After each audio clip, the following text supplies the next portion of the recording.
What is going on, beautiful people? Welcome back to the 817 podcast, where we talk about the lovely city of Fort Worth, Texas. We get into politics, business, culture, news. If it impacts you as a Fort Worthian, we discuss it. We give you one big story, three short stories, wins, losses, and actions.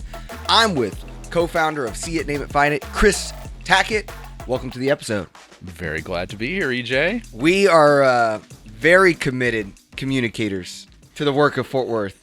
So to have last time you were on the show, you and Mindy were on it. That's and true. So we went for like 2.5 hours. I know, we talked a lot. But I would love to know, what is your Fort Worth story?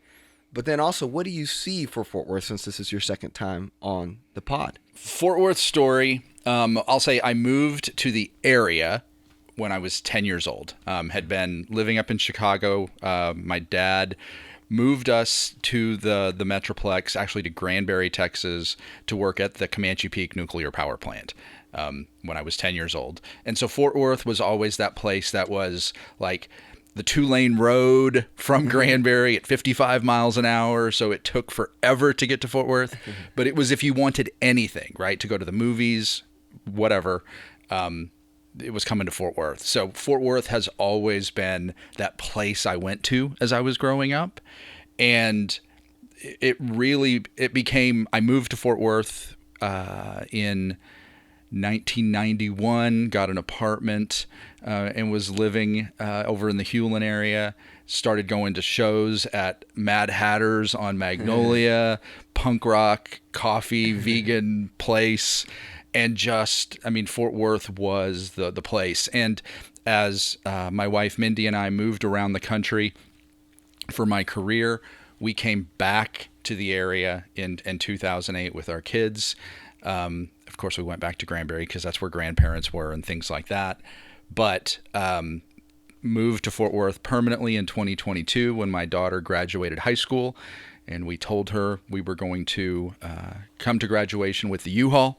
And we knew Fort Worth was where we wanted to be. So we've been back here in Fort Worth for 3 years and just love it. I love it. Well, I know today is all about Fort Worth and kind of the work we've been doing around just kind of the future of Fort Worth. So if you had someone, I guess, in Fort Worth talk to you about the city, what are some points in the conversation you're trying to take them to for they really to know their city? Well, I look, the big thing is people assume Fort Worth is red, right? Just from jump, right? Fort Worth is a Republican city. It's red. It's whatever. And the reality is, yes, there's Democrats, there's Republicans, there's red, there's blue, there's independents all over the city. But there's some incredible liberal, progressive spaces. And the city on the whole leans blue, right? I mean, that's the big thing I think people need to understand is there is this myth that we're red because Tarrant County plays purplish and goes back and forth. And we're more a group that's not engaged. And if people engage, this city can be just something miraculous. Totally play against the expectations that the outside world has. Heck, even the expectations a lot of people in Fort Worth have. We can totally flip them on their heads. I know when we kind of first started talking, like getting more close, it was during Judge Tim O'Hare and him racially gerrymandering the county. And we just kind of looked at each other at one point and said, if Tim O'Hare wants to make the county more red, we can make the city more blue. And then that was kind of a light bulb where you went into the numbers and tried to come out to prove that story. Because still to this day, I remember us saying it at city council. And I mean, Ann, who's not here today, I remember her saying, like, council members or the mayor coming up to her, like, you got to tell EJ to stop saying that we're a blue city, because that's not true. We're a purple city. But, you know, how did you get to the numbers? How did you get to actually proving out that Fort Worth is blue? Well, I'll say I remember distinctly the conversation you and I were having. It was one of those, we were just talking about, again, O'Hare taking this place red. And it was like, but wait, we just had the special election and we have 6 Democrats on council, don't we? And we started naming everybody off. And it was like, wait, we actually have a majority. And it paralleled so nicely with when Tim O'Hare, Matt Krause, and Manny Ramirez gerrymandered Tarrant County to ensure they could try and get the extra seat, it was about flexing power, right? They had the majority and they just used it. And it was that conversation where I think the light bulb for both you and I went off that, wait, if they're flexing power at the county level, we do have 6 Democrats. They're telling us they're Democrats. They should flex if they actually work together rather than playing in this Fort Worth way. Everybody plays nice and you don't create waves, but actually step out and do the thing you could do. That's what transforms the city. And so I started diving into the numbers, started pulling all of the Tarrant County voting records from 2018 on. And actually, I pulled 2016, but the numbers start to some of the mapping that you can do at a precinct level and a voter level is not as easily accessible. But I went to the Tarrant County government website and started downloading every single file they had on every election. Was able to take that into, hey, who voted and where were they mapped into council districts, into the specific cities, and started geeking out with my spreadsheets and pivot tables and all of that stuff to really look at the outcomes, because it's one of those, people have a tendency to look at the county as a whole because that's the way everything is reported, right? You look at one individual election and that's just what's reported. But when you start to break it down and really look at individual cities, that data is not cleanly accessible to folks. And so you end up with these broad assumptions. And when you did that isolation, I started at the presidential races, and it's like, oh my gosh, the city of Fort Worth in 2016 by itself voted for Hillary Clinton, even though she lost in 2016 across the county by I think it was 8 or 9 points, right? And then in 2020, Joe Biden won the city of Fort Worth pretty handily, like 8, 9 points. In 2024, Kamala Harris won the city of Fort Worth by 4.4 points. And it's like, okay, well, at the top of the ticket, it's great. But these other races, I'm sure the other races, don't do that. And like literally every single big race followed a very similar pattern. And then I started looking at the midterms, assuming, okay, well, when we're talking about, governor and stuff like that, that's going to be different. It was the same, city of Fort Worth. And then it was like, okay. But the local races, right? When we're talking district attorney, county judge, sheriff, those will be red. No, every single time, Democrats are winning the city of Fort Worth. Now, it gets masked because when you look across the county, there's so much red in the smaller cities, the unincorporated areas, that when they're voting and they vote at much higher percentages, that offsets what Fort Worth does, which creates that myth for us. Yeah. And could you actually talk about how our turnout looks at the city level? Because not only is it less than the suburbs, it's also like when you look at the 4 Republican city council districts compared to our current 6 city council districts, those voter turnouts are different as well. But as you do that, though, I think if anyone, this is their first episode listening to the pod, can you also give them context of each of those seats and then how those play out? Yeah, talking about just the 6 seems rather nebulous, right?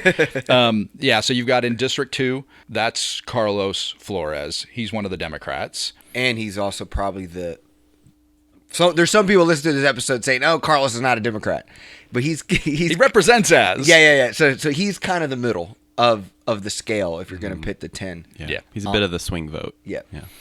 The next one that we would say is part of the 6 is Deborah Peoples in District 5. You've got District 6, which is Dr. Mia Hall, who is new to the council, just like Deborah Peoples this cycle. And then you've got District 8 is Chris Nettles. Yep. And District 9 is Elizabeth Beck. She's actually my representative. And I do believe the person whose seat I'm sitting in was a former representative for District 9 in Ann Zadeh. Yes. Yeah, the lone voice of reason on city council for a long time. Yeah. Yep. And then the last of the 6 is District 11, which is Jeanette Martinez. Yeah. But now you've looked at those 11. That's the 6, yeah, right? that's the 6. I think it's worth mentioning what the other 4 districts are, too, Yeah. so we have a better framework in our minds. Totally. Yeah. So District 3 is Michael Crane is the representative, and he is a Republican. And District 4 is Charlie Lauersdorf. And then we've got District 7, which is Macy Hill. Yep. Wesley's district. Wesley's That is my district. district. District 10, that is the other one. That is Alan Blaylock. And then when you look at all 10 of those, and it is kind of confusing when I started looking at the districts, I'm like, where's one? Well, one's the mayor, right? For anybody who's wondering.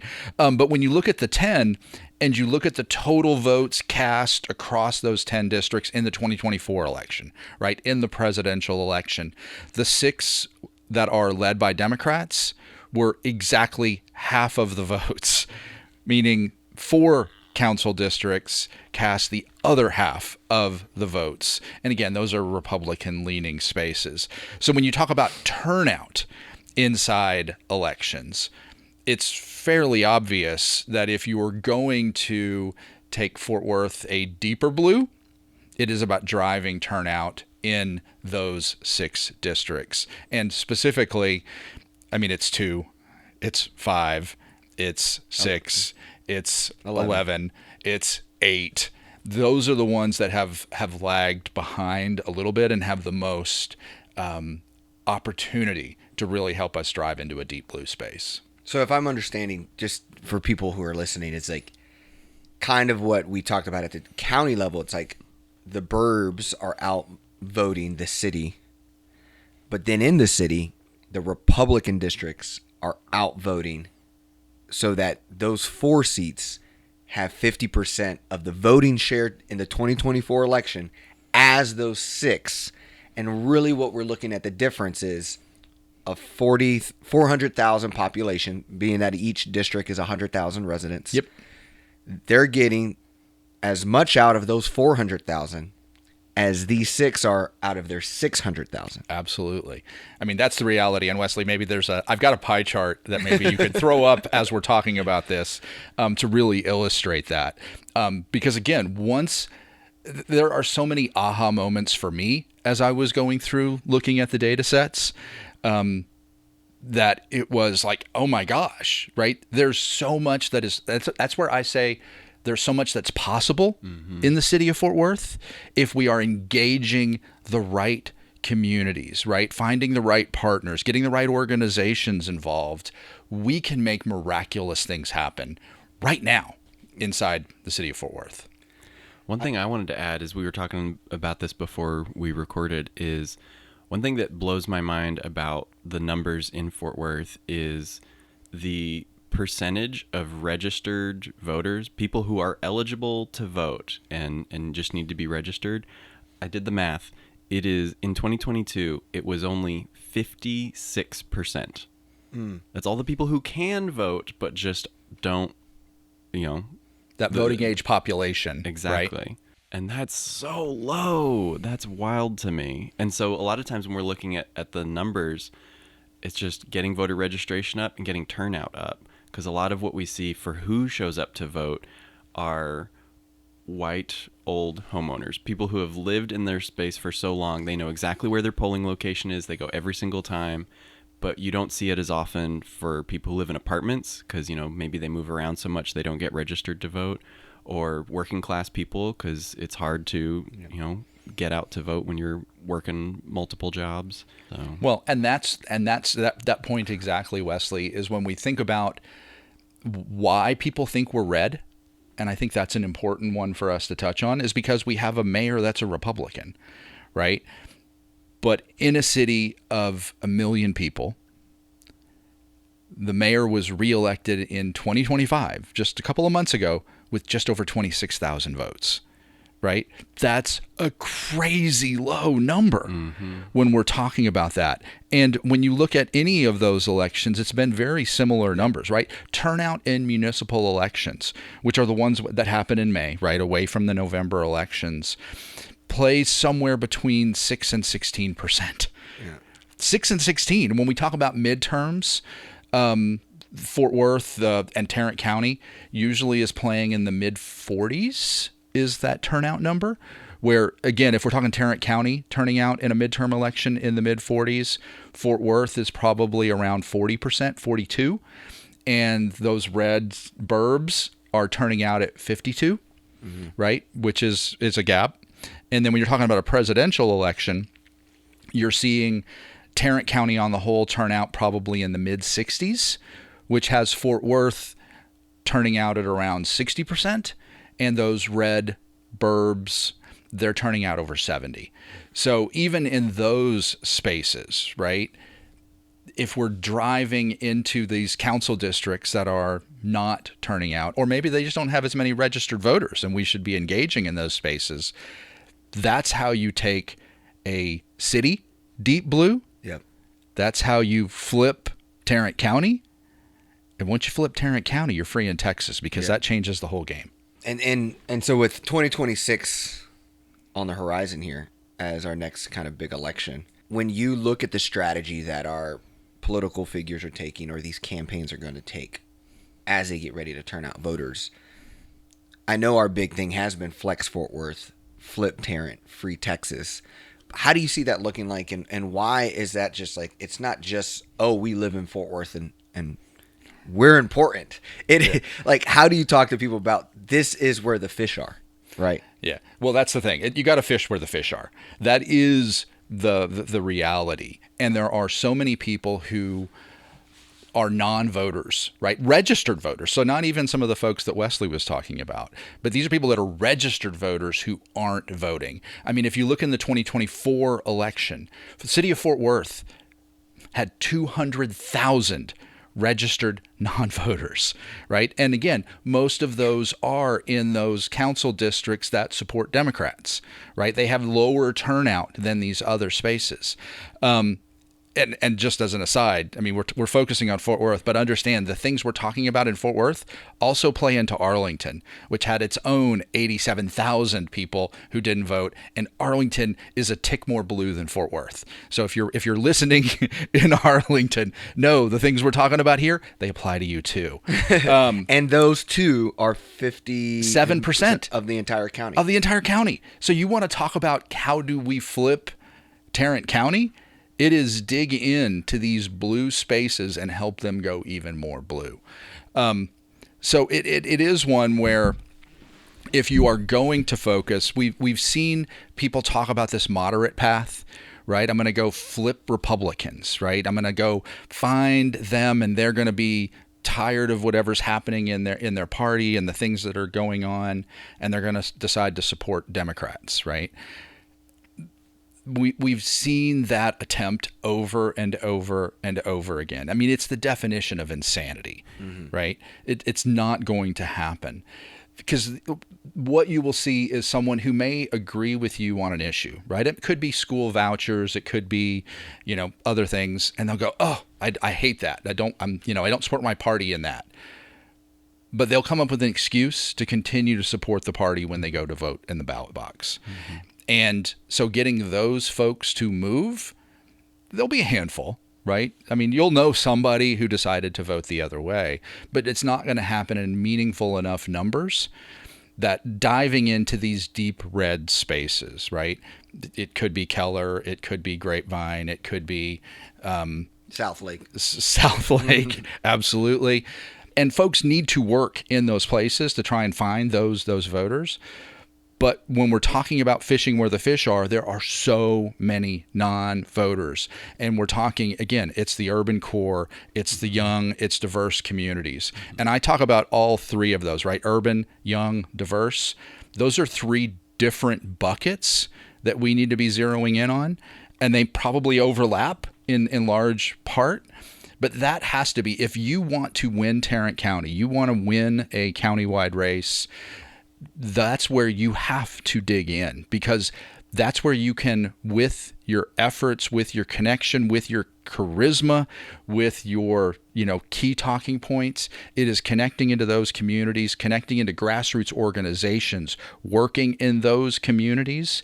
That's how you are going to win elections in Tarrant County in 2026. I'm glad you brought up like connecting to people, because I feel like that is one thing that we don't hit on enough, is even though there are plenty of likely Democratic voters in Fort Worth, because the narrative of Texas is a red state has been such effective propaganda, people feel like their vote doesn't matter. And Texas isn't a red state, it's a rigged state.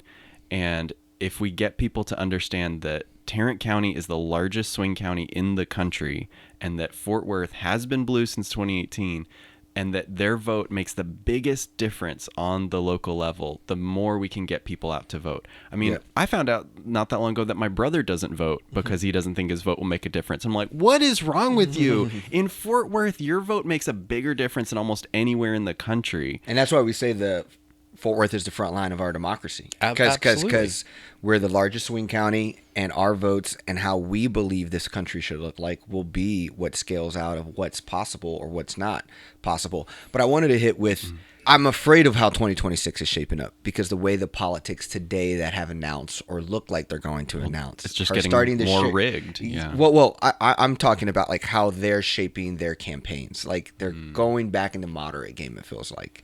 Right, definition of insanity. Yeah. Colin Allred is kind of holding on to what he's kind of said.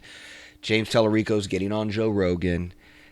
And is it because their consultants see and they're just accepting that the data is that the older white individuals vote, and like what you're talking about is too risky to them to be, or like what, or are we just missing the talent? What is your angle on like why are we keep doing the thing that's insane? Well, but that's because what all of these politicians know, right? All of these consultants know this tack to the middle space. That's this whole idea is, and look, when you think about our country broadly, we've been conditioned to think that finding the middle, right, is the best thing broadly. And I think a lot of politicians and a lot of the consultants have come up in that space where that was where you were successful. And I think so many of them are missing the moment of where we are, the way politics itself has changed, right? This whole idea of I'm going to go serve and I'm going to be best buddies with the people across the aisle and we're going to work together on all of these things. Look, government, an element of government is absolutely doing the things for the most people, right? And those are things we should always be collaborating on. But what we're seeing happening in government with a party right now is this push into authoritarianism.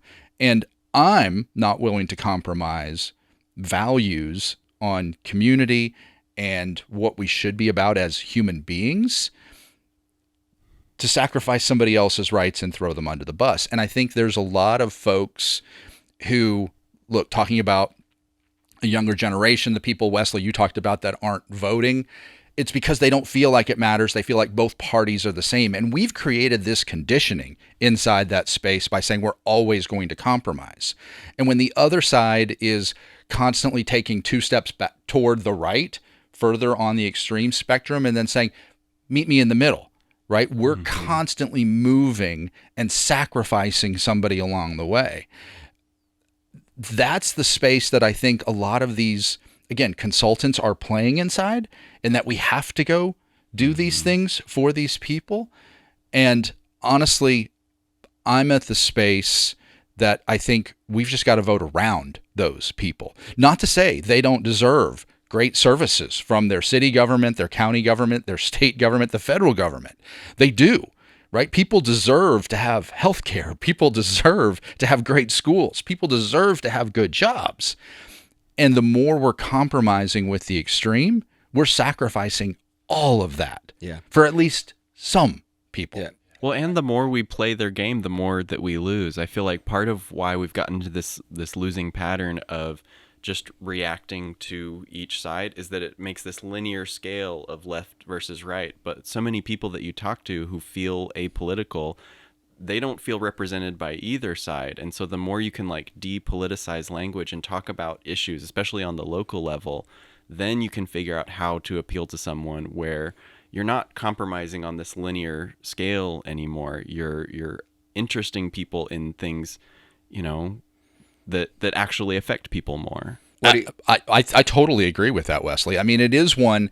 Look, my son's 25 years old, right? And his friends will have that conversation about, you know, both parties are the same. What does it matter who I vote for? And he's trying, because he's listened to my wife and I long enough. He gets it, and has tried to help them see it. But I think we've got to have the people running for office. We have to have the messaging broadly. You've got to be able to connect. You have to give people a reason to believe in you. And you've got to be speaking honestly. I mean, look, the BS detector it's absolutely out there. When you've got these performative political things happening, people know. Yeah. And they're not going to support that. So you've got to be authentic. You've got to know your stuff, but you've got to also be able to tell people, how will you help make their life better? Yeah, there's two parts to, like, there's a group of Fort Worth who's like, oh, like, don't use blue as well. And it seems like what we're talking about, like the progressive, like they're a part of that kind of conversation where there's even progressives who's like, why are we using red and blue? My second question was around keeping people informed also about, you were talking about how Republicans are moving to the right. See It, Name It, Fight It did some rankings on white Christian nationalism among all of our House reps. Yeah. Can you just give context how right they've actually gotten in today's landscape? Well, really, really far, right? Yeah. I'll just say that right off the top. We went through and looked at a whole series of, See It, Name It, Fight It is really based around fighting white Christian nationalism. That's something that swallowed the town. Granbury, where Mindy and I were, where I served on the school board from 2014 to 17. And it's the thing that took over the Republican Party and is impacting our state and our country. And what you will see is legislation that gets proposed and gets passed that is influenced or based in Christian nationalism. So we went through those bills, and just as a couple of examples for folks, the 10 Commandments in public school, every public school classroom, is one of the bills that's, of course, influenced by Christian nationalism. This idea of a period during the school day that's for prayer. And again, they'll say, hey, you can pray for anything, to anyone, whatever, but you know what they're about. Vouchers themselves are designed to take public dollars and funnel them to private faith-based schools, right? All three things that were on the ranking lists. But what you saw was every single Republican voted for these things almost across the board. I mean, the number of, we ranked 12 different bills, and like 85, 90% of Republicans voted for all 12, right? They were supporting all of those, imposing those things upon Texans. You had a handful who voted against one, maybe two, right? But I think like 20% was the highest any Republican scored. And when we talk about Democrats, look, there's a spectrum on that side too. There's 63, I think, Democrats in the Texas House. We had a couple fail on that. A couple got D's because they're supporting some of these things that they probably shouldn't. But there were Democrats that were getting A's and B's, right? And so I think it's important for folks to understand what you will hear politicians say versus what politicians will vote for. That's what you got to pay attention to. And the overall Republican Party has pushed to a very extreme place. I think that goes to the point of what do we do about Democrats today who seem to be given into the line. I mean, you're seeing that at that level. You're seeing it. We just had with the DEI vote in Fort Worth with Jeanette Martinez and Carlos Flores voting with the Republican base. We're starting to see that happen. what do you see as that becoming more of a thing? How we should be discussing moving on it as people today, preparing for 2026 and 2027? Well, I do think as we consider, look, we've got primaries coming up in March, right? People filing to run for these races through November and into the beginning of December. And then the election, of course, is in November of 2026. And then we talk about city council races. Those will be in May of 2027. I think, look, we need really good people to step up and throw their names in the ring to run for some of these offices. Whether we're talking about stuff like county judge, right? We need great progressive people pushing in those spaces. We need, as we talk about these House races that are coming up, U.S. congressional, of course, that's its own thing that we'll probably touch on a little bit later. But we should be challenging those who are in office today to be better, right? I mean, we should always, I think, as an electorate, be paying enough of attention that we are telling our representatives what we want, no matter what level of government we're talking about, and putting our expectation on, we expect you to do this. And when they don't, we should be prepared to tell them that was bad, and we're going to hold them accountable, right? And it may be we're voting for somebody else. Okay? Elections give us that opportunity every single time to go make a difference. And if you've got a representative, again, whether it's school board all the way up to president, your vote actually will make a difference. And that's the space that we've got to get better at, right? We have not done a good job holding electeds accountable, showing up to tell them this isn't okay. I think the work we've done over the last few months, whether it's at county commissioners court or at city council, telling our elected officials what we expect, I think it's changing perspectives broadly in Tarrant County and in Fort Worth. And I think that's the thing we've got to do more of, is we've got to show people that your voice matters. And when we collectively put our voices together, we can make mountains move. Well, Chris, that's a great way to end. Lucky for us, Chris is staying through the next 3 short stories because you probably have plenty to say there as well. It's been great having you on the pod. Hey, it's always a pleasure, EJ. So we're going to get started with short story number 1, and that is talking about Fort Worth Rep. Nicole Collier, who refused to leave the Texas House and taking state troopers as escorts. What we need to know about this story is a lot of people have heard this story. I've had friends from California, people reaching out, seeing and discussing what's the impact here. And so what happened here is that the candidates, the House candidates, came back from Chicago or wherever they were, and now I guess a part of that consequence was that they would have to have state troopers following them when they're not in the meetings, because they're afraid, I guess, that they will flee again. And so Nicole Collier said, I am not going to take these state troopers. But what that led to was a very authentic movement where she stayed in the House building, for how long? What was that? 2 days. 2 days staying in the building to not have the escorts.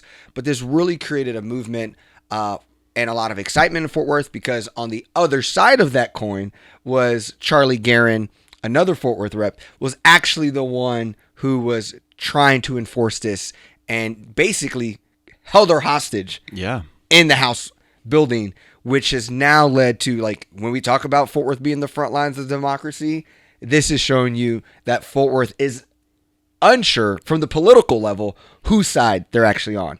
Did I get that right from your guys' level? What are some things that you would like people to know? I mean, that sounds right to me. The only thing is, like, the Democrats were supposed to sign permission slips to let these DPS officers, like armed officers, follow them everywhere. Like, that's a weird way to call that. Yeah, so it's not just like a permission slip to be able to move around the Capitol. I mean, it was literally follow them home, and like they would go to the grocery store with you, and I mean, just absolutely crazy. And it is because, look, a quorum break is written into the Texas Constitution, right? It's part of the model that it's the only thing sometimes the minority in the body can do to stop things that are harmful happening to Texans. Yep. And Republicans have done it too. And Republicans have. And look, the Democrats left to deny quorum. Most of them, there were some who stayed, left to deny quorum so the maps wouldn't pass, right? And it just pissed off to no end the Republicans. Greg Abbott, Dan Patrick, Dustin Burrows, right, who's the Speaker of the House, and Charlie Guerin is the one who had to, say, hey, we're putting out the things to have them arrested and brought back, and yes, had permission slips to keep them in the House. What's remarkable to me is you had all of these Republicans or Democrats come back to the House. They all signed the permission slips, agreeing to, I'm going to let DPS follow me 24 hours a day to move around, except for Nicole Collier, right? She looked at that and said, that's not okay. That's something that is authoritarian in what you are doing. You are basically arresting me. And the original thing that came up when she refused to sign is they told her, you cannot leave the chamber, right? Which was insane. And so I remember seeing that image of her sitting there all by herself in the chamber. Nobody else was there. And it immediately blew up. Yeah. Right? And I'm sitting there at home going, where the hell are all the rest of these Democrats? Why did they sign this? First of all, why did they come back? Right? I mean, that's a whole other aspect of this on strategy and what are we doing? And if we were trying to stop maps, why did we come back? Right? Seems like seems a little frustration there. Like, what's it like? What would you have liked to see? Well, because they had to go for a while to really make. They left happen. for 2 weeks. Yeah. Right? If you actually wanted to stop maps from being implemented, you needed to stay out through December, because the governor's going to continue to call special sessions, right? And once you get to December, that's when the filing window is closing for these races, and you can't implement the maps at that point. I do want to add a little bit of context here, though, is that so a lot of people might have heard that each Democrat who broke quorum was being fined $500 a day for each day that they weren't present for the special session. I thought that was just a standard rule. No, that was something that the Republicans passed right before quorum broke as an intimidation tactic to prevent them from stalling as long as needed to be to stop these gerrymandered maps from happening. Yeah. Because the Democrats had broken quorum in 2021 to try and stop voting rights being eroded. And so this was a step that, yes, the Republicans took to try and make it more painful, right, if you were doing this. But the idea that we're breaking quorum to get to just the end of a session, when and look, we've seen the maps pass, right? I mean, they're done. It's gone to the governor's desk.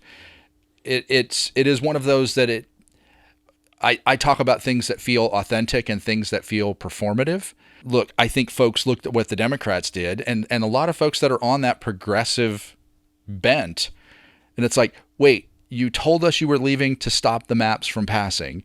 You were gone 2 weeks, and you came back, and the maps passed. Yeah. Their argument is saying, oh, but we got national attention, and now Governor Newsom's doing the same thing, so it was a win. Do you feel that way, or what's... Well, it's a wash, I think, broadly, right? Because what California is going to do and what Texas is going to do will kind of offset each other. Yeah.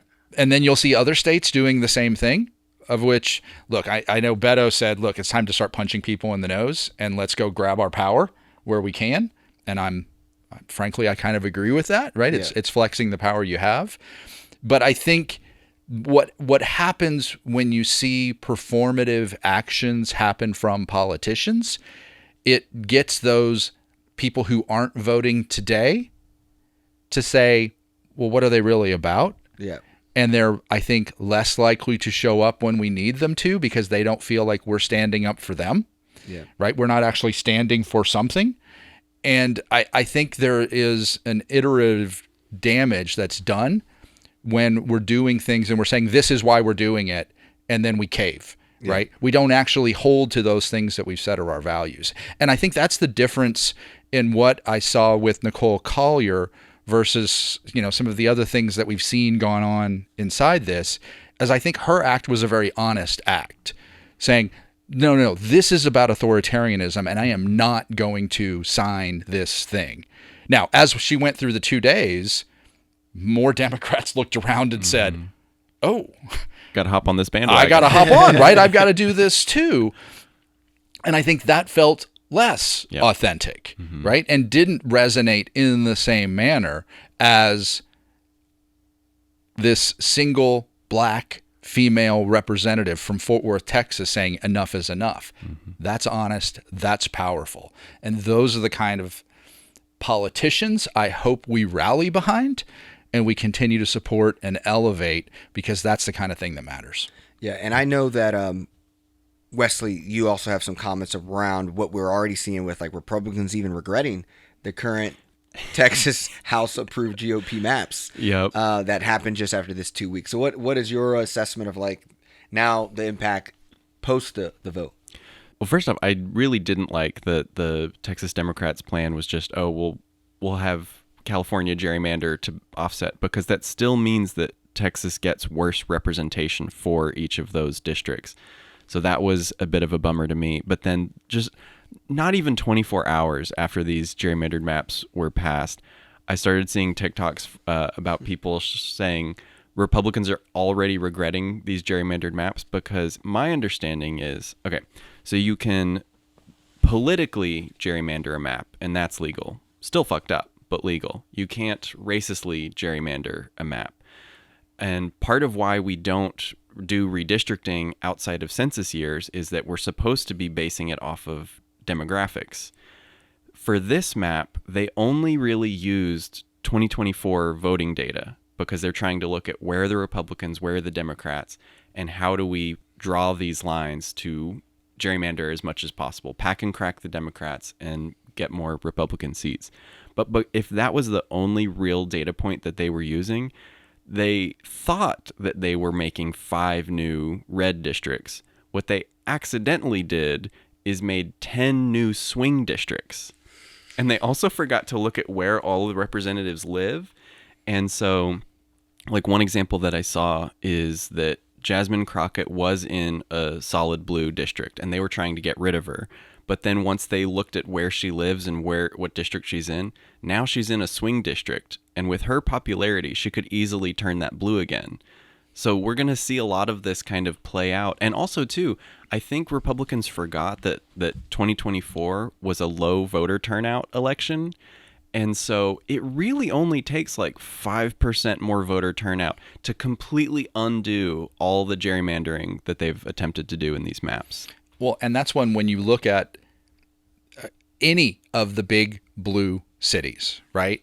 Houston, San Antonio, Austin, Dallas, and Fort Worth. And Fort Worth is one of those big blue cities, absolutely. Right? It is a turnout thing. They are always lower than the areas around them. If doing this activates those populations, those districts have a chance. And that's where having the right candidates, driving the right messaging, don't play to the middle, go swing for those non-voters. That has to be the strategy, not just in Fort Worth, but across these urban centers in Texas. And that's how you take a gerrymander and flip it on its head and grab control of a narrative. Well, you're speaking to something to my soul, because I'm such a believer that Democrats need to focus on the power we really do have, and that is in those cities. And I think these city council seats we're talking about that are nonpartisan, like how do we actually elevate those city council seats to be more progressive? Because that's where you're going to find this talent that you mentioned. Hey, who's going to talk to the cities? And it's getting them active in their city issues that aren't necessarily red or blue, but it's just real things that impact them. Seeing these people show up to City Hall in San Antonio or in Houston and starting to see, oh, wow, there's someone here who actually has that passion and purpose we need to take those 5 big blue cities and then make them more progressive. And then future stacking, now we can build a big blue city alliance that's like fighting for its values against this crazy state control situation we have with Governor Abbott. Yeah, well, I'll say I don't like to give lots of credit to the other side very often. But I mean, what the right has done is they have been very focused on local elections to build bench. And I think for progressives, we have to be very focused in the same way. And this idea that these nonpartisan municipal races are truly nonpartisan is nonsense. Everybody at this point is running with a party affiliation because there are, on the Republican side, they understand the game has changed. I think in a lot of cases, you've got Democrats who still are trying to hold to old norms. And that's like trying to, play a football game where you're playing with one hand behind your back, right? And the other team is, fully engaged, doing everything they can, breaking rules, doing all of it. And I'm not saying we need to break rules, but I'm saying we need to fight the right fight. Awesome. Well, speaking of breaking the rules and fighting the right fight as well, we had Tarrant County Commissioners Court, which we know Mindy, your wife, was able to also be a part of. But and so I'm interested to hear what she told you about this take. Did you end up going to Commissioners Court? Yeah, you got 4 jobs. It's hard for you to do Too busy. I'm sorry. But Tarrant County Commissioners are slashing voting sites before the November election. On Tuesday, the Tarrant County Commissioners Court voted to significantly reduce the number of polling places during early voting for this November's election. And your guys are probably wondering, we have another election. We have a special election for Senate District 9 and then a couple constitutional amendments. Yeah. And so usually these things kind of get flown under the radar, but this is actually, in my opinion, the reason why they're trying to eliminate these sites is to practice and get new locations and new reduction for Tarrant for the 2026 election. I'm going to open the floor. What is your overall kind of take on where this outcome came? We kind of discussed it last episode. We talked about the reduction of black and brown locations. They've added some back, like Como. But what is y'all's overall take here? Well, look, when you're taking away even low turnout type locations, those locations were there because there's community around them that could be leveraging that polling place. And by taking it away, you are ensuring those low propensity voters will never vote, which means they never have voice in our government. And I think that's hugely problematic, right? I mean, the idea of what is, I saw an article where O'Hare was talking about closing the polling places, and it's not just an early voting, it's election day too, right? Is going to save the city like $1 million. And it's like, but what is democracy worth, right? What are our voices worth? And I think that's the thing I struggle with inside this is we should be making voting easier for folks. Part of Mindy's speech was touching on what Paul Weyrich said in 1980 in Dallas, Texas, talking to a faith group ahead of, Ronald Reagan trying to get elected. And Weyrich is one of the real founders of the far right movement. He said, we don't want everybody to vote. Our leverage in election goes up as the voting populace goes down. That is exactly what this is about, is taking away the opportunity to vote. Not to say that you couldn't go across town, you couldn't, do all of these things, travel to a polling place, but that's making it harder, right? That's putting a barrier to voting. That someone who is, socioeconomically better off, has more flexibility in what they're doing, which in a lot of cases, right, they're catering to older, whiter, more conservative voters, right? I mean, when you look at I think you did touch on it last week, but I'm in the early voting, places. It was 35% was going to, more white districts and precincts, and it was a 50% reduction, right, in communities of color. And again, some of those may have come back, but the net result of what it's talking about is reducing people's voice. Yeah, because it was supposed to be, for early voting, I believe, something like a 30% reduction. And during the meeting, they were able to come to a compromise, and it's only a 25% reduction. So much better. It's still an enormous loss, especially because people get used to their voting location. They go to the same one every time, because finding the info is not as easy as it should be. Like Right. the Tarrant County elections website is not the best website. And so finding out where your new polling place is just that extra little barrier to make it harder to vote. It's voter suppression, just plain and simple. And you talked about the election day. So additional to the roughly 30, so they went from 51 sites to O'Hare's recommendation was 24. They got it up to 30. So the election day list is, they reduced the number from 349 locations to 214 locations. So that. Well, and now in 2026, they're going to say, oh, well, let's just use the last election numbers. And maybe people are thinking 2024. No, it's this. They're trying to whittle it down every election, making it harder and harder each time. Because we saw last time, right? I mean, this commissioner's court was attempting to reduce voting locations, right? That's the model they're going to follow. Mm-hmm. And we've got to continue to raise our voices and push back on it. One of the things I would love to say was a highlight. One, the negative was like how fast they were able to jump this into agenda and just let it pass. In 1 business day's notice. Yeah. That's insane. And but what the positive is, we had 93 people sign up to speak. So you imagine a Tuesday 10 a.m. meeting. The people hear about this in 1 business day, get 93 of them to show up to talk and fight against it. Imagine if we would have had 2 weeks. Yeah. Imagine if we would have had a month. When we recorded last week's episode, I was saying 24 hours is not enough time to organize people. And shit, it happened. People organized. And that to me shows the people power. Mm-hmm. And one person voted for the reduction. And it was our person who's viral from being the Karen at the other county commissioner's court content. But outside of her, everyone else. Yeah, and it was spoke against it. Against it. The one that I really was inspired by was, he was an elder white guy.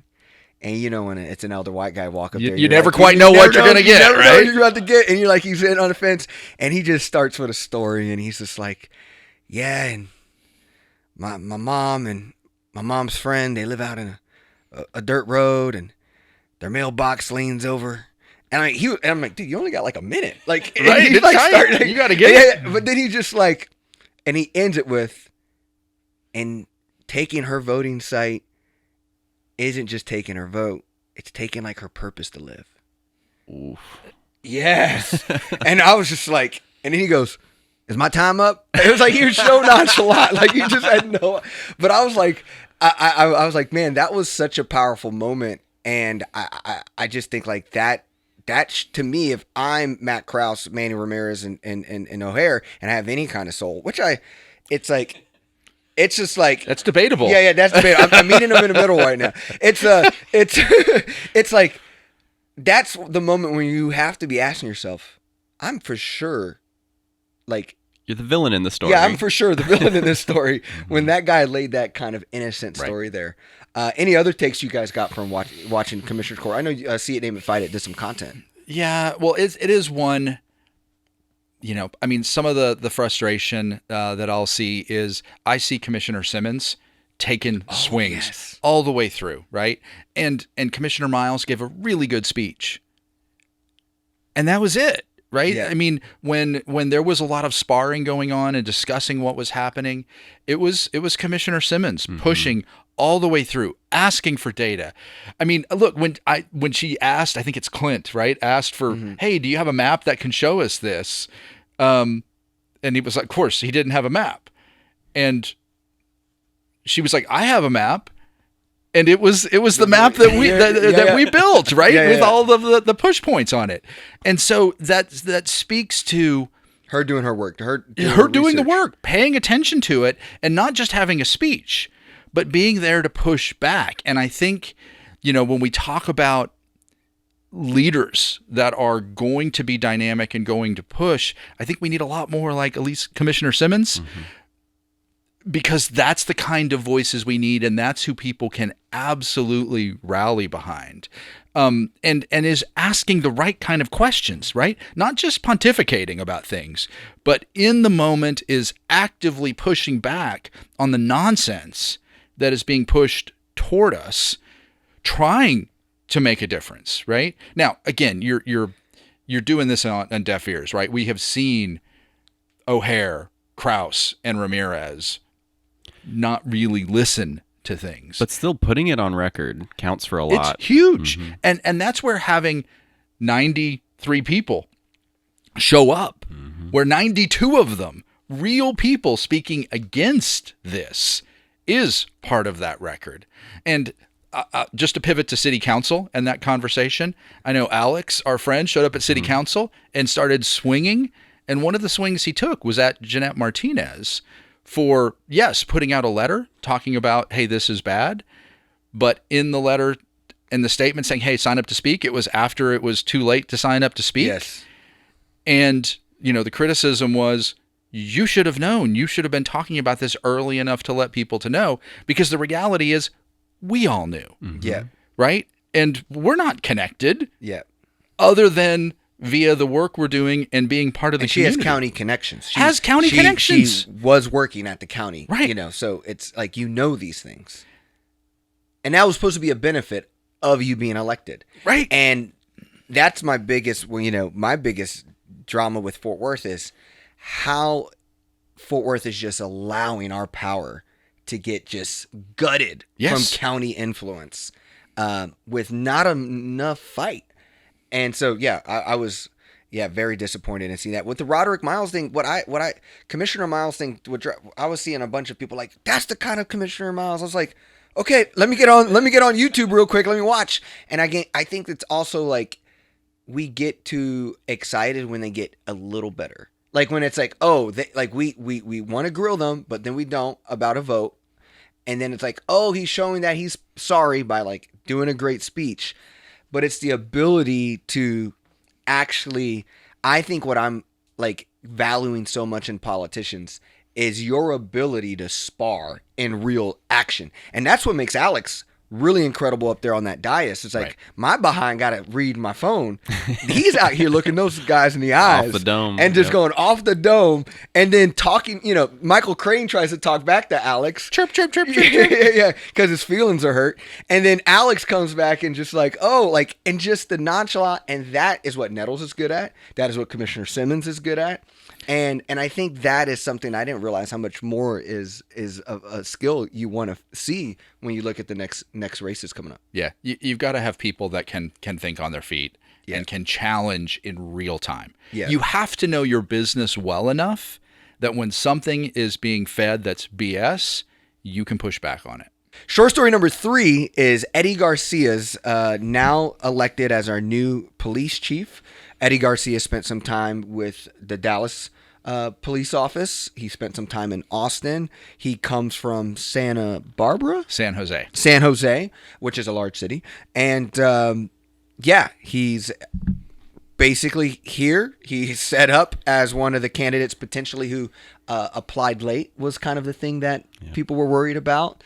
I don't have a lot on him. But I feel like there's people who are very like not happy with this vote. And I think we could all agree that Tamara Tingrides was like the candidate above the standard, which that was the 4th candidate who then dropped out because she got a promotion at LAPD. I didn't know that was why. Yep. Yeah. So, but overall, I didn't get to go to the police chief meeting or really follow this directly. Were any of you guys kind of seeing what the community was discussing? Yeah, we were there and listened, and for Mindy and I, as we watched, we didn't really love any of the candidates, right? We had concerns with all 3 of them, but I do think as we looked at Eddie Garcia, it's one of those, he left San Jose under a bit of a cloud, right? Coming from a big city. It was in the wake of the George Floyd protests and some of the behaviors of some of his officers, and he kind of just excused it away, which is not kind of that community-centered focus you'd like to see. I've heard similar things from Dallas friends about his time there. Right. It's leaving under a cloud to an extent on what was going on. So it is one of those, I don't love people that you get because they're running from something. Mm-hmm. And that's kind of what it feels like to me with García. From each one of those, he was running away from something to the next thing. Well, when he left Dallas, he said he was retiring. And so I'm like, why now? Why Fort Worth? What interests you about the job? To me, that's concerning. Yeah. He said something about a kid in college, right? That's part of where he was, coming to Fort Worth. I was shocked that it wasn't Aldridge. Like, because it was, he was like all city staff just assumed he would get it. Yeah, he was giving me Fort Worth Way was just going to give him the ticket. He's decades here in Fort Worth. So in my take, I'm actually seeing this as a sign of they think they need to do something different because of the, that's right after the DEI vote. And you can't take the white police chief right after the DEI vote. And I think I can see that being the right mindset to get us here, but not Eddie García. There's nothing exciting about him. Here's my other crazy conspiracy. Now we're in conspiracy mode. I don't have facts on this part. I think Jay Chapa is a smart person who is seeing what is happening. He is observant. And he is seeing this city is moving on me. And I think with him being the first Hispanic city manager, now you're adding in the Eddie García, a Latino police chief. I'm not saying he's the first, but you're adding a Latino police chief. You're seeing Carlos and Jeanette pull to Jay Chapa. I'm arguing you now have three parties in Fort Worth. You have the Fort Worth Way Republican establishment. You have the four Dems on Mia Hall, Elizabeth Beck, Chris, and Deborah. And then you're having this Hispanic middle coalition being built with Jeanette, with Carlos, with Jay, with Eddie García, and their belief or hypothesis is that, no, we think Latinos are red based off of the Trump election last year. And so they're afraid. Low voter turnout. Yeah. You can't base and so, it off that. To me, I think Jay Chapa is playing chess here. I think he realized that Aldridge has to take the sword for us to maybe hide the Fort Worth establishment demeanor now around brown faces rather than a blonde Maddie Parker moderate face. That to me was my whole movement on this was like, we got to continue to hold that accountability, especially if this is the same guy you're talking about who did that in San Jose during George Floyd, and we're about 2 weeks to 3 months away from ICE getting too close to our city. You better knock on some wood, man. On which part? Don't bring about ICE. Don't bring. No, I mean, there was the article, and Keller's already making discussions. We accepted the executive order with the DEI that talks about cooperating with ICE. I mean, we're talking about serious things. The Dallas ICE Center is really getting a lot of attention from grassroots organizers. We still got a long journey before the midterm election and then obviously the presidential election. And this guy's going to be the police chief through all of that. Well, one of the things I thought was actually really interesting, bringing up DEI and Aldridge in this, is at the forum, one of the things he talked about was recruiting for the police force. And he was talking about needing to over-index on female hires, on black hires and things like that. And Mindy and I are looking at each other going, he's talking about DEI. Mm-hmm. Wow. What? And so, I mean, that's... Because it's important. It is. It's also like there's actually more of them than not in the... So you're not over-indexing at all. That's actually... That's the supply of residents in Fort Worth. Right. Again, whatever your business or group is should represent the community it serves. Yeah. Right. I mean, that's the whole point of diversity, equity, and inclusion in large part.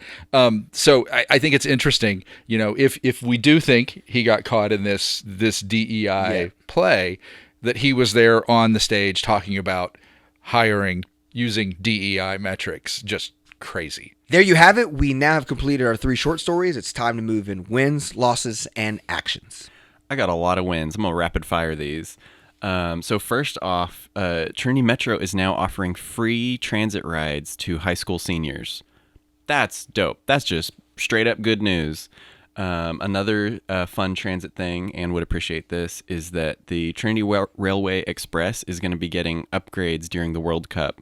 Every transit planner I know is so panicked about the World Cup. I'm sure. We're going to have a whole month where traffic is going to be brutal. And so now the TRE is going to get an extra car so that we can get more people through. And I hope that stays a regular thing afterwards.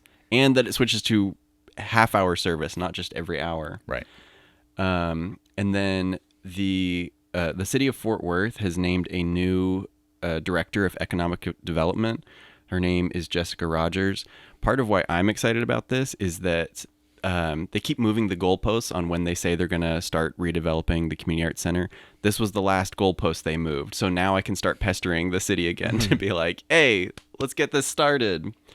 And speaking of art, the Modern just named a new director. It's kind of the first time they've had one in a long time. And, coming right off of Tim O'Hare creating all that national controversy with the police stealing Sally Mann's photos. So it's an interesting time for a new director, and everything that I've heard about her so far, people have a lot of nice things to say. Yeah, there was a nice profile in Fort Worth Report that touched on it. And the Fred Rouse Memorial Park it almost has all the funding that it needs. So that's very exciting. They're partnering with Transform 1012 and some nonprofits to help make that a reality. So for anyone who doesn't know, Fred Rouse was a black man who was lynched in Fort Worth, and as part of the Race and Culture Task Force reconciling with Fort Worth's history, they've been honoring the loss of Fred Rouse. So, I mean, it's a sad story, but it'll be good that, have a park to memorialize. So those are my wins. You want to take us through the losses? You actually did all the homework here for this part. Okay, yeah, I was preparing for Chris being here and making sure that we had a good discussion. So the Fort Worth Chamber recently had their State of the County event where Tim O'Hare talked about what he sees as the future of Fort Worth. And I have a lot of friends who were there who cringed the whole way through. He said some real ignorant stuff. One of them was he talked about the transportation plan for Fort Worth.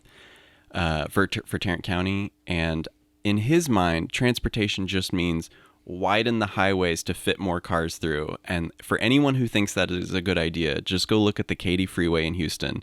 When you add more lanes, you add more traffic. It's called induced demand. So that was annoying to hear. Yeah, my biggest part on that one was his whole business minded on government and wanting to get private. He's like, we can't do everything, get a private business to do it. When we see private businesses get involved, that's when things get expensive. Exactly.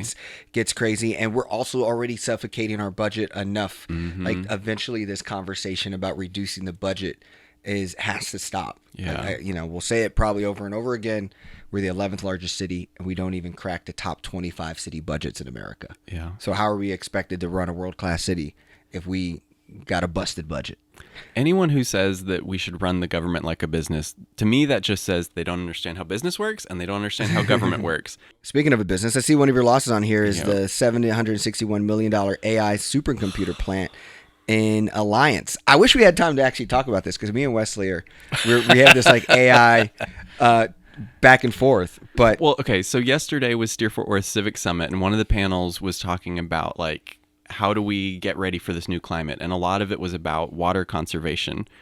AI uses so much water, so much electricity that it is unsustainable. We shouldn't want that here. It's crazy to me that anyone even talks about building them in Arizona where there's no water. Yes. Like these things heat up so much, it takes a crazy amount of water to cool. Mayor Parker was really big on this one. She had a big quote into this AI one. So I think that was it was, to me, a quote that felt like you're looking for a win, too. So, you're looking for a different optics in the game. You also have a loss here. Tarrant faith leaders urge officials to condemn GOP chair anti-Muslim social media posts. It's a loss. It's too late. What is the... It's a loss because why are we still dealing with Beau French? Yes. Everyone can agree he's an awful human being who says awful things constantly. I didn't know which category to put this in because it is a win that people are still calling him out. And I'm glad that like faith leaders from many different faiths were saying this is racist, Islamophobic bullshit that he keeps spouting, and he shouldn't have a platform to spout that nonsense. Well, we're going to go ahead and dive into actions. Actually, I would love to make a little story to maybe you guys give some takes in here. Fort Worth is in budgeting season where we're deciding how to spend $3 billion of our taxpayer dollars. And you now have a chance to weigh in on how that money can be spent.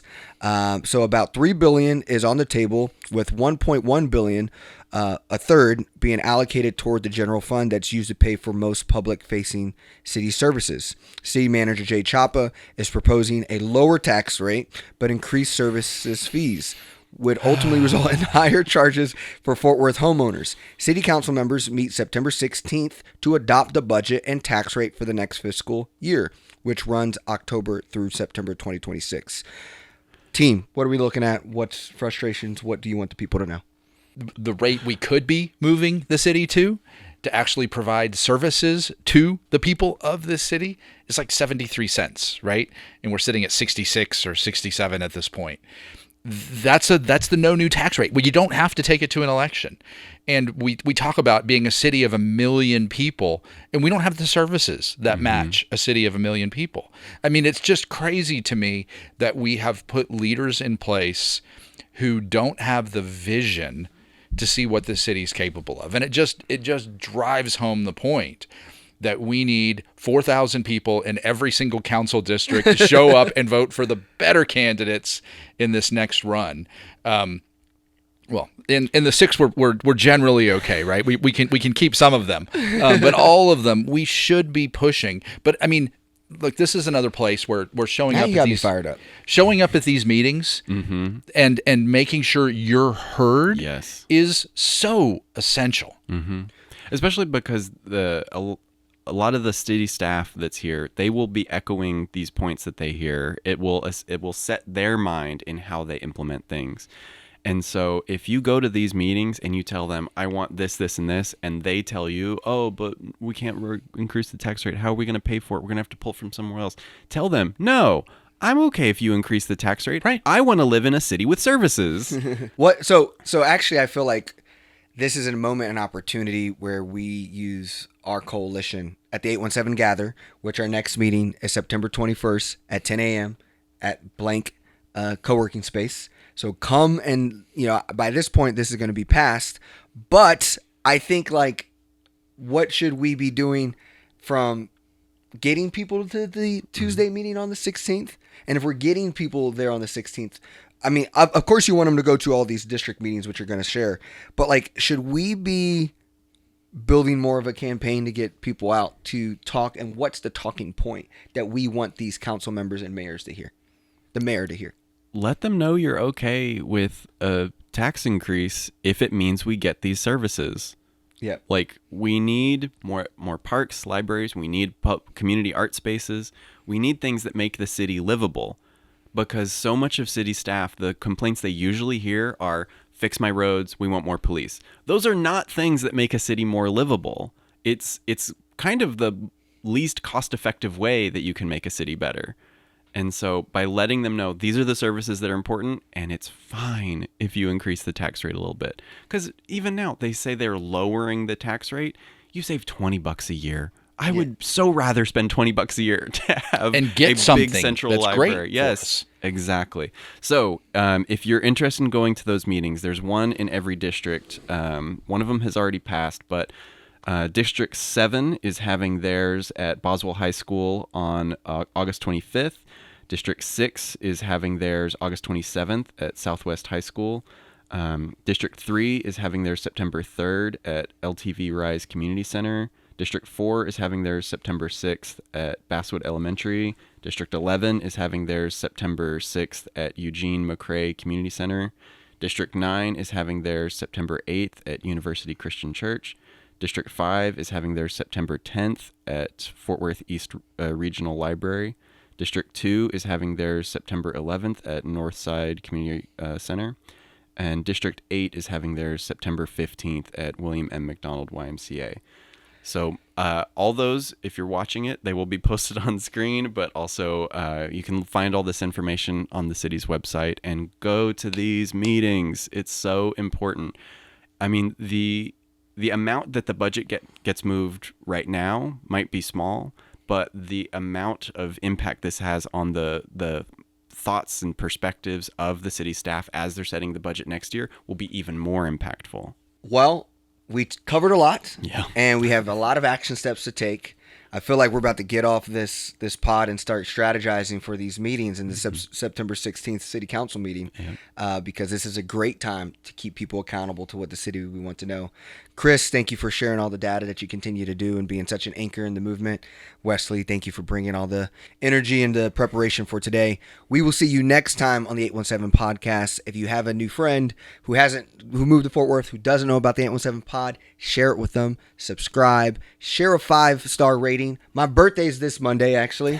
So, yeah, my birthday is Monday. So when it drops, all I ask for my birthday is a 5-star rating of the 817 podcast. And we look forward to seeing you guys at future episodes.